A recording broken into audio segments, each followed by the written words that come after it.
Baik, selamat sore. Perkenalkan nama saya Rizky Patrio Pasaribu dengan NIM C1D1230041. Di sini saya akan menjelaskan mengenai 5 kebocoran perlindungan data pribadi. Sebelumnya yang terhormat kepada dosen pengampu Bapak Bambang Purnomo SEMM. Baik, yang pertama yaitu kebocoran data Kominfo Indonesia pada tahun 2024. Pada Juli 2024, publik dikejutkan oleh dugaan kebocoran data yang melibatkan Kementerian Komunikasi dan Informatika atau Kominfo. Data pribadi sekitar 279 juta penduduk Indonesia diduga dijual di forum gelap, Bridge Forum, dengan harga sekitar 1,9 miliar rupiah. Insiden ini menimbulkan kekhawatiran serius mengenai keamanan data dan privasi masyarakat, serta menyoroti kelemahan dan sistem perlindungan data pemerintah. Cara pencegahannya yaitu untuk mencegah kejadian serupa diperlukan langkah-langkah seperti peningkatan infrastruktur, keamanan cyber, audit keamanan rutin, dan penerapan enkripsi data yang kuat. Selain itu, penegakan hukum yang tegas terhadap pelanggaran perlindungan data pribadi dan peningkatan kesadaran akan pentingnya privasi data di kalangan instansi pemerintah sangat penting. Kasus yang kedua itu kasus Dropbox, Amerika Serikat pada tahun 2012, terungkapnya pada tahun 2016.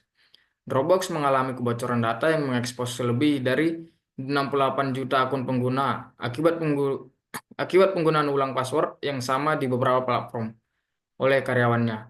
Insiden ini awalnya terjadi pada tahun 2012, namun baru diketahui publik pada tahun 2016 setelah data dijual di dark web. Pencegahan yang dilakukan yaitu selain menerapkan autentikasi dua faktor, perusahaan juga harus mengedukasi karyawan dan pengguna tentang risiko penggunaan ulang kata sandi. Sistem deteksi perilaku mencurigakan juga harus diterapkan untuk mencegah akses tidak sah sejak awal. Kemudian kasus yang ketiga yaitu kebocoran data AT&T Amerika Serikat pada tahun 2024. Pada April 2024, AT&T mengalami kebocoran data besar yang dilakukan oleh kelompok peretas Sin Hunter. Lebih dari 110 juta data pelanggan, termasuk informasi pribadi dan data komunikasi dicuri AT&T. Dilaporkan dilaporkan membayar tebusan sebesar 370.000 US dollar untuk mencegah penyebab data tersebut.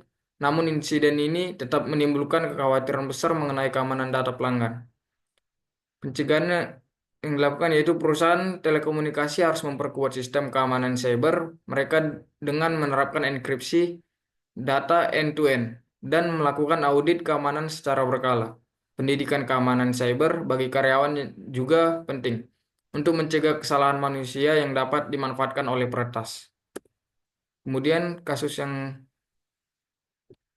keempat yaitu MyHeritage Global 2018. MyHeritage, sebuah layanan tes DNA dan silsilah keluarga, mengumumkan pada tahun 2018 bahwa sekitar 92 juta akun pengguna telah bocor. Informasi yang terkena termasuk email dan password yang dihash. Namun data DNA pengguna tidak ikut terungkap. Meskipun tidak sepenuhnya fatal, kasus ini menimbulkan kekhawatiran tentang keamanan data, biologis, dan privasi informasi genetik. Pencegahan layanan berbasis data sensitif seperti DNA harus menerapkan perlindungan ekstra untuk data pengguna, termasuk enkripsi tingkat tinggi, dan pengamanan berlapis. Audit sistem keamanan secara berkala dan transparansi dalam menyampaikan insiden juga sangat penting. Baik, yang terakhir, kebocoran data nasional Student Clearinghouse Amerika Serikat 2023. Pada Mei 2023, National Student Clearinghouse atau NSC, sebuah organisasi nirlaba yang menyediakan layanan verifikasi data pendidikan, mengalami kebocoran data akibat eksploitasi kerentanan pada perangkat lunak transfer file MOVEit. Insiden ini mengakibatkan akses tidak sah ke informasi sensitif, termasuk nomor jaminan sosial, milik jutaan mahasiswa di Amerika Serikat.